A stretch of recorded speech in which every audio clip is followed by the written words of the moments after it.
أهلا وسهلا بحضراتكم بفيديو جديد من قناة مشروعك عندنا. أولا أنا جايب لحضرتك النهاردة فكرة مشروع جميلة جدا، ولكن في الأول وفي الآخر كمكسب الضمان على الله مضمونة. لكن النهاردة ب100,000 جنيه هتقدر تتاجر تجارة حلوة جدا، بس كله بيعتمد على نجاح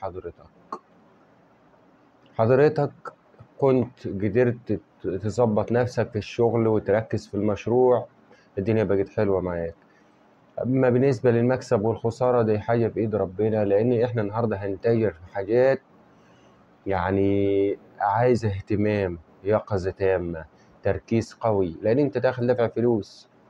مشروع النهاردة هو لو حضرتك معاك 100,000 جنيه وعايز تبدأ تجارة، أنا جايب لحضرتك النهاردة حاجة هتتاجر فيها، بس عايزة تركيز عالي. في البعض منكم هيقتنع بالفكرة، وفيه ناس هتقول لك الفيديو بتاعك مالوش لازمة لأن الحاجات دي خطرة. الحاجات دي مش خطرة، لأنها يعني ناس كتير جدا جدا جدا ناجحة جدا جدا في المشروع ده.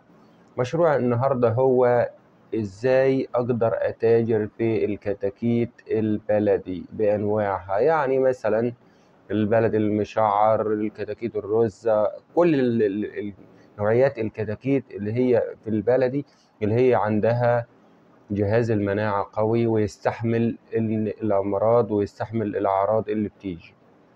طبعا خلاف الفراخ الكتاكيت البيضاء، اللي هو الكتكوت الأبيض بيكون فافي جدا زيادة عن اللزوم، وأنت مش هتقدر تتحمل ده، وإنك تسهر بالليل هيكون صعب عليك. النهاردة أنا هجيب لحضرتك دراسة جدول عن 3000 كتكوت، اللي هم 3000 كتكوت بلدي، اللي هم هتجيبهم عمر يوم. حضرتك ركز معايا، عمر يوم، وهتبيع عمر 20 يوم.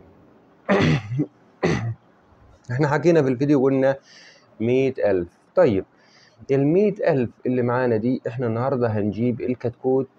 انسى الأسعار الخيالية، واحد يقول لك أصل الكتكوت ب11، أصل الكتكوت ب12. يا باشا أنت هتروح معامل معتمدة،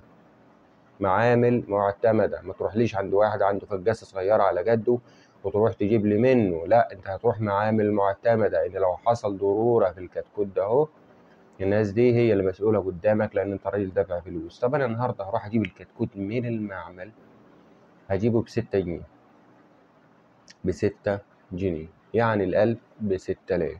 انا هجيب، طبعا لازم يكون عندي مكان. المكان ده مش اقل من 3 غرف فاضيين فوق السطح، من 3 ل4 غرف فاضيين، أو سقف المنزل عندك يكون فاضي فوق، علشان أنت هتتاجر تجارة حلوة وهترفعك لفوق. يعني في خلال شهر تكسب لك 30,000، يعني مكسب مش قليل. طبعا أنا قلت لحضرتك 3000. ممكن حضرتك تقول طب أنا أخاف من الخسارة وأبدأ ب1000 على جدي. أوكي، مفيش مشكلة، حضرتك ابدأ ب1000 على جدي. طيب أنا النهاردة رحت جبت 3000، دول عاملين الكتكوت ب6 جنيه خارج ليلته زي ما بيحكوا، أو عمر يوم. الكتكوت واجع ب6 جنيه. واحد هيقول لي يا عمي ده البيضة النهاردة ب6 جنيه. أقول لحضرتك لو حضرتك بتسمع عن البيضة ب6 جنيه، فدي معامل مختصة، يعني البيض نفسه بيجيبوا من ناس بيجيبوا أرخص لأنه بياخد منهم كميات. الكتكوت بيقع عليك لو كان غالي عليك شوية هيقع ب7 جنيه، خلينا نقول يعني 21,000 جنيه. طب أنا الكتكوت من عمر يوم أو من عمر ليلة، من وقت ما جبته، هيستهلك معايا دواء 2 جنيه، أدوية اللي هي تحصينات جرعتين، 2 جنيه حقهم.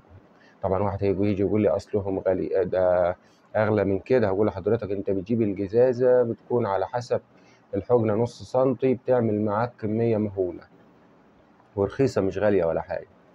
تكون عن طريق الوحدة البيطرية في البلد اللي انت قاعد فيها. طيب 3000 حقهم 21,000.